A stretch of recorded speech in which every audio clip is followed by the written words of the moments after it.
بسم اللہ الرحمن الرحیم۔ بزرگان محترم، محرم الحرام کا مہینہ شروع ہو چکا ہے۔ مہینے سارے ہی اللہ کے ہیں، محرم، صفر، ربیع الاول، ربیع الثانی، جمادی الاولی، جمادی الثانی، رجب، شعبان، رمضان اور ذی الحجہ تک یہ سارے مہینے اللہ کے ہیں، اور جنوری، فروری، مارچ، اپریل، مئی، جون، جولائی، اگست یہ بھی اللہ کے ہیں۔ لیکن ایک شمسی کیلنڈر ہے اور ایک قمری کیلنڈر ہے۔ اللہ تعالیٰ نے مسلمانوں کو بطور خاص قمری کیلنڈر دیا ہے، چاند کا کیلنڈر دیا ہے کہ مسلمانوں کی عبادتوں کا تعلق وہ چاند کے دیکھنے کے ساتھ ہے۔ رمضان کا مہینہ چاند کے دیکھنے کے ساتھ شروع ہوتا ہے، عیدین چاند کے دیکھنے کے ساتھ آتی ہیں، ذی الحجہ کے مہینے میں حج کا کرنا یہ چاند کے دیکھنے کے ساتھ ہے۔ تو اللہ تعالیٰ نے سارے ہی مہینے یوں تو اللہ کے ہیں، لیکن مسلمانوں کو بطور خاص چاند کا کیلنڈر دیا ہے۔ تو گزارش یہ کروں گا کہ اپنے بچوں کو چاند کے کیلنڈر کا بھی بتایا کریں، انہیں بتائیں کہ 1441 ہجری شروع ہو چکا ہے، رسول اللہ صلی اللہ علیہ وسلم کو ہجرت کیے 1441 سال بیت چکے ہیں، اور محرم کا مہینہ یہ اسلامی سال کا پہلا مہینہ یہ شروع ہو چکا ہے۔ ہمارے بچوں کو انگریزی مہینے کا تو پتہ ہے، لیکن اسلامی مہینوں کا پتہ نہیں ہوتا۔ تو پہلی گزارش تو یہ ہے اپنے بچوں کو ان مہینوں کا بھی تعارف کروائیں۔ اور پھر محرم الحرام کا مہینہ، اس میں ایک دن آتا ہے عاشورہ۔ عاشورہ کے دن کے حوالے سے عام مسلمانوں کا خیال یہ ہے کہ چونکہ اس دن حضرت امام حسین رضی اللہ تعالی عنہ کی شہادت کا واقعہ پیش آیا ہے، اس وجہ سے اس دن کو عاشورہ کہا جاتا ہے، یعنی 10 محرم الحرام کو حضرت امام حسین کی شہادت کا واقعہ پیش آیا ہے، تو اس دن کو عاشورہ کہا جاتا ہے۔ لیکن علماء نے لکھا ہے کہ اصل میں اس کی عاشورہ کہنے کی وجہ اور ہیں، 2 وجہ سے اس کو عاشورہ کہا جاتا ہے۔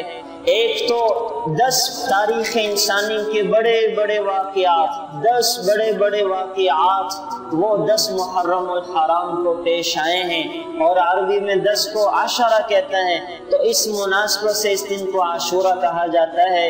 اور اسی وجہ سے محرم کا مہینہ یہ ہمیشہ سے محترم رہا ہے۔ وہ 10 واقعات کیا پیش آئے ہیں؟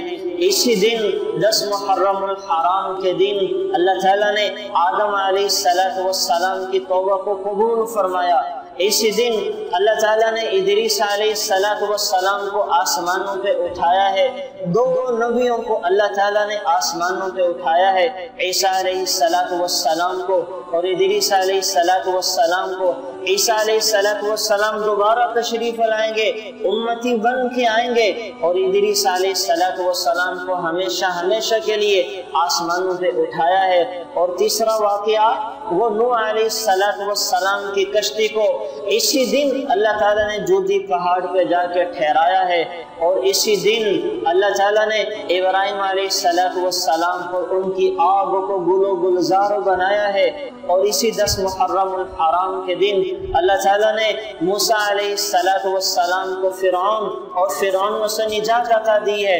اور اسی 10 محرم الحرام کے دن اللہ تعالیٰ نے ایوب علیہ السلام کو ایک لمبی بیماری کے بعد شفا عطا فرمائی ہے۔ اور اسی 10 محرم الحرام کے دن اللہ تعالیٰ نے یعقوب علیہ السلام کو 40 سال کے لمبے عرصے کے بعد یوسف علیہ السلام سے ملاقات کروائی ہے۔ اور اسی 10 محرم الحرام کے دن اللہ تعالیٰ نے سلیمان علیہ السلام کو کل کائنات کی بادشاہت عطا فرمائی ہے۔ اور اسی 10 محرم الحرام کے دن اللہ تعالیٰ نے یونس علیہ السلام کی توبہ کو قبول فرمایا اور انہیں مچھلی کے پیٹ سے زمین پہ نکالا ہے۔